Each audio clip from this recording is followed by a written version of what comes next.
Bapak Ibu yang dikasih oleh Tuhan, itu yang perlu kita pahami sebagai orang percaya.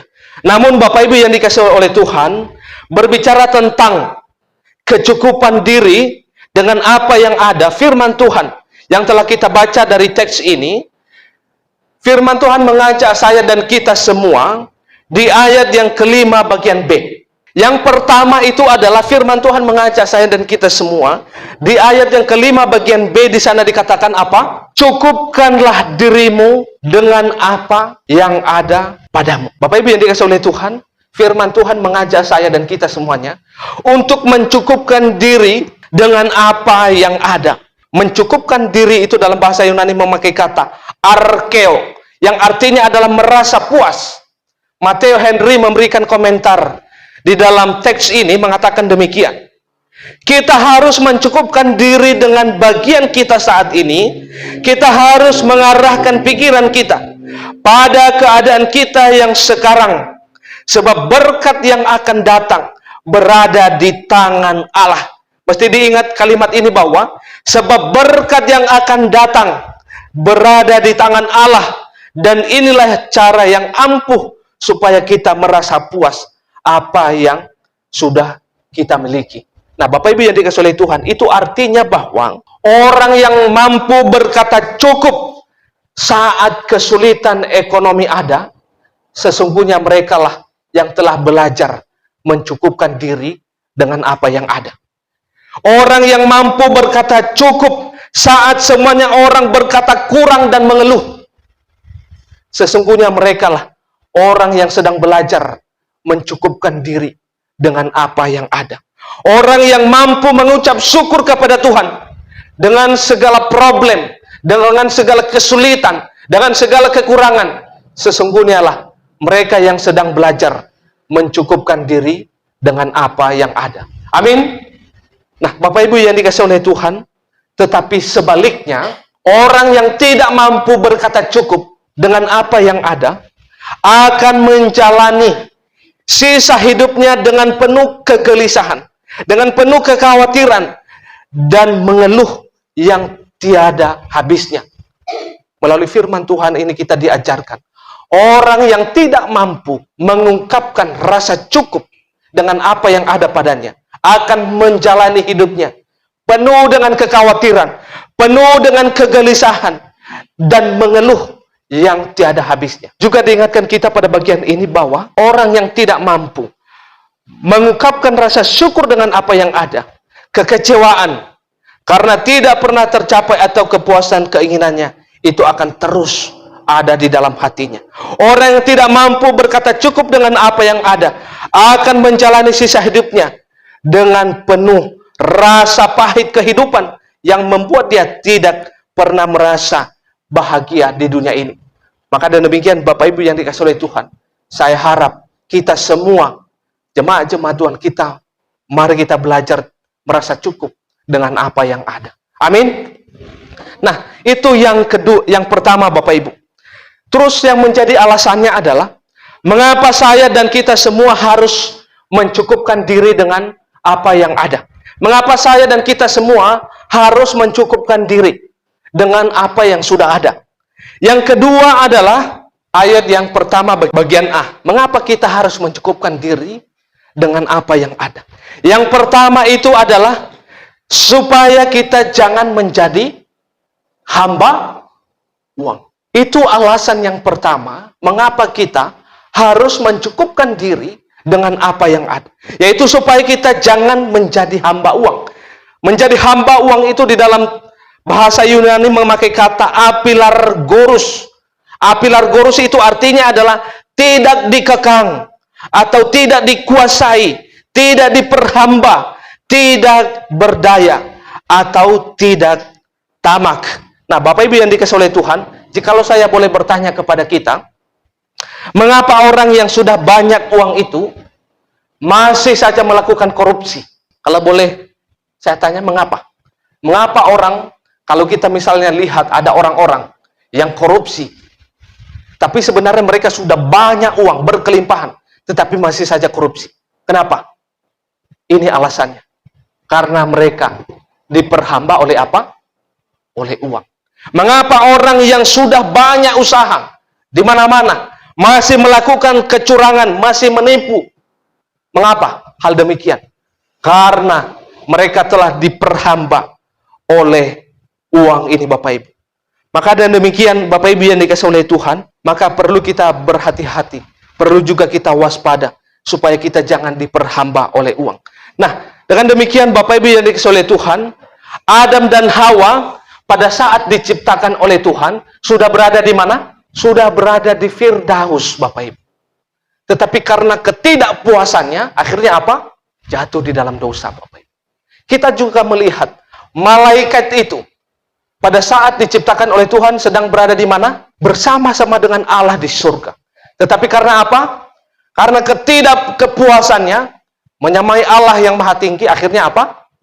Dibuang ke bumi. Nah, Bapak Ibu yang dikasihi oleh Tuhan, ada konsekuensi kalau kita tidak pernah merasa puas dengan apa yang kita miliki. Maka dengan demikian Bapak Ibu yang dikasihi oleh Tuhan, ini menjadi warning bagi kita. Ini menjadi peringatan bagi kita, menjadi nasihat. Supaya kita jangan pernah menjadi hamba atau diperbudak, diperdaya, dikuasai, dikekang, atau menjadi buas dengan hal-hal yang uang. Saya mengatakan bahwa uang itu tidak dosa. Yang menjadi dosa itu adalah ketika kita memperlakukan uang itu seperti tuan. Jadi lihat di sini gambar ini Bapak Ibu, ini dijadikan tuan. Bukan seperti di gambar yang pertama. Nah, ini seharusnya menjadi tuan di sini. Tetapi di sini berbeda, Bapak Ibu. Seharusnya kita seperti ini. Tetapi kebanyakan orang di dunia ini adalah diperhamba oleh yang ini. Jadi yang menjadi tuan siapa di sini? Uang. Nah, seharusnya kita menguasai uang. Nah, itu yang menjadi dosa. Sama seperti yang kita baca minggu yang lalu di dalam Timotius. Karena akar dari segala kejahatan itu adalah apa? Cinta uang. Jadi saya sudah menjelaskan minggu yang lalu. Nah, Bapak Ibu yang dikasihi oleh Tuhan, itu alasan yang pertama, mengapa kita harus mencukupkan diri supaya kita jangan diperdaya, dikuasai oleh uang. Nah, itu yang pertama. Yang kedua, Bapak Ibu yang dikasihi oleh Tuhan, mengapa saya dan kita semua harus mencukupkan diri dengan apa yang ada, yaitu karena Allah sekali-sekali tidak membiarkan kita, dan Allah sekali-sekali tidak akan meninggalkan kita. Ayat yang kelima bagian C. Lebih lanjut, Matthew Henry memberikan komentar dalam bagian ini mengatakan demikian. Manusia tidak dapat berbuat apa-apa kepada Allah. Mesti kita harus ingat bahwa manusia, kita sebagai manusia, tidak dapat berbuat apa-apa kepada Allah. Dan Allah dapat membuat apa saja kepada umatnya sesuai dengan apa yang Dia kehendaki. Maka demikian Bapak Ibu yang dikasihi oleh Tuhan, kita hanya bergantung kepada Tuhan. Kita hanya bekerja keras, berdoa kepada Tuhan. Itu yang menjadi tugas kita sebagai orang percaya. Maka demikian Bapak Ibu yang dikasihi oleh Tuhan, orang Kristen yang sejati, orang Kristen yang sungguh-sungguh menjadi orang Kristen, pasti Tuhan akan memberikan kecukupan bagi mereka. Saya memberikan satu kesaksian di dalam bagian ini Bapak Ibu. Saya pernah pelayanan di perbatasan Lampung, itu kota Kaur namanya, tapi di pendalaman. Saya memperlihatkan keadaannya. Jadi saya pernah pelayanan, ini dulu jemaat 2017. Nah, kebetulan baju ini sedang saya pakai hari ini Bapak Ibu. Saya di mana Bapak Ibu? Nah, ini saya hari itu Bapak Ibu. Ini tahun 2017. Mana lebih ganteng Bapak Ibu? Yang sekarang atau yang dulu? Yang sekarang. Puji Tuhan, sama saja.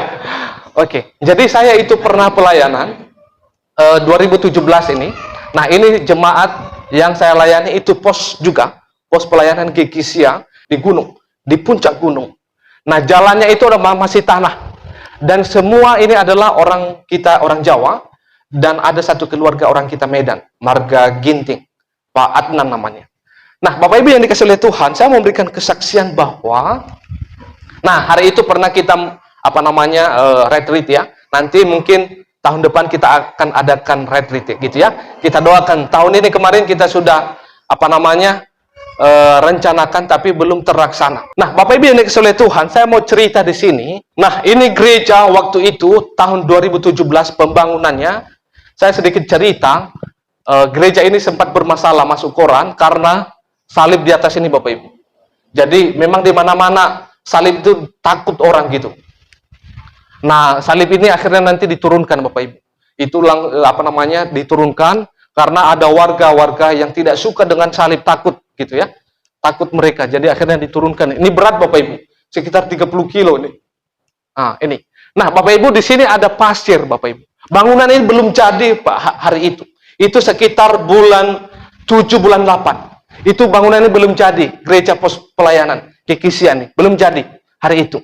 Nah, kita sebagai jemaat-jemaat ini mengharapkan di tahun itu adalah bisa merayakan Natal bersama di gereja ini. Tapi ada pasir di sini Bapak Ibu, ada pasir, tapi belum ada semen.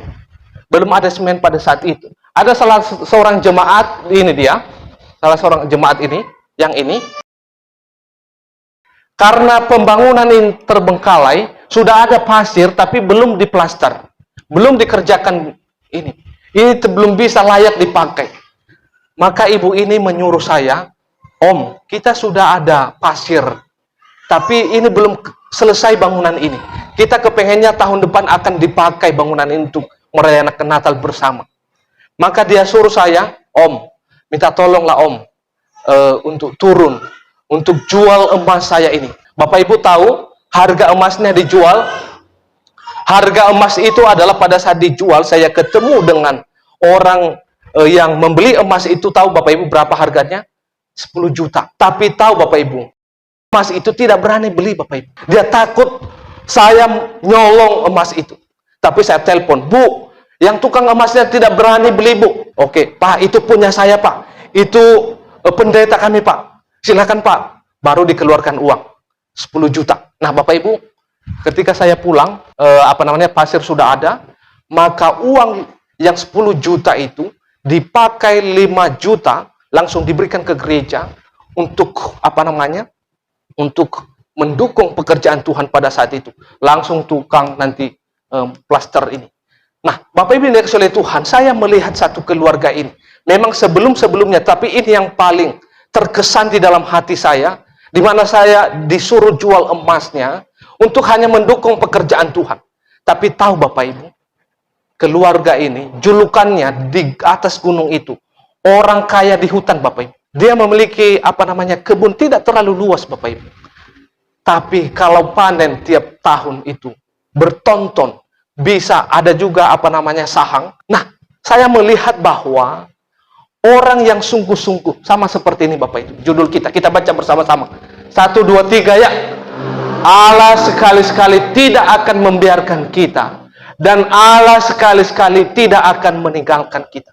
Bapak Ibu yang dikasihi oleh Tuhan, orang Kristen yang sungguh-sungguh di hadapan Tuhan, dan saya sudah melihat itu, beberapa jemaat bukan hanya di sini, orang Kristen yang sungguh-sungguh di hadapan Tuhan, hidup benar, melakukan apa yang firman Tuhan katakan, tidak hitung-hitungan sama Tuhan, pasti Tuhan berkati Bapak Ibu. Allah yang kita sembah adalah Allah yang hidup, Allah yang disembah oleh Abraham, Allah yang disembah oleh Ishak dan Yakub, yang disembah oleh Daud, sama seperti itu yang kita sembah pada hari ini. Allah kita adalah Allah yang hidup. Tidak akan mungkin Dia akan membiarkan umatnya yang sungguh-sungguh hidup di hadapan. Maka dan demikian Bapak Ibu yang dikasihi oleh Tuhan, mari kita mencukupkan diri dengan apa yang ada. Karena apa? Karena Allah sekali-sekali tidak akan membiarkan kita, dan Allah sekali-sekali tidak akan meninggalkan kita. Nah, Bapak Ibu yang dikasihi oleh Tuhan, ada seorang penulis mengatakan demikian yang bernama Jeremiah Brooks mengatakan di sini adalah spirit of contentment, yaitu semangat kepuasan adalah sebagai rahasia kehidupan bahagia. Mesti diingat ini bahwa semangat kepuasan adalah sebagai rahasia hidup bahagia, di mana manusia tidak menyiksa diri dengan berbagai keinginan, nafsu atau ambisi yang mencelakakan. Jadi semangat kepuasan itu menjadi suatu kebahagiaan, kunci kebahagiaan. Nah, Bapak Ibu yang dikasihi oleh Tuhan, 1 Tesalonika pasal 5 ayat 18 mengatakan demikian, mengucap syukurlah dalam segala hal, sebab itulah yang dikehendaki Allah di dalam Yesus Kristus bagi kamu. Jadi, apapun yang ada, kita harus mengucap syukur. Amin. Nama Tuhan dipuji, dipermuliakan. Mari kita mencukupkan diri dengan apa yang ada. Mari kita bersatu di dalam doa. Tuhan, kami bersyukur di mana Tuhan telah menolong memberkati kami. Dan pada kesempatan ini juga kami bersyukur lewat firman Tuhan yang telah mengajari kami. Kami harus belajar mencukupkan diri dengan apa yang ada, supaya kami tidak jatuh dalam dosa. Tetapi kami percaya pemeliharaanmu yang luar biasa, yang ajaib, Tuhan akan nyatakan bagi keluarga kami maupun juga bagi anak-anak kami. Di dalam nama Yesus kami berdoa, bersyukur, haleluya, amin.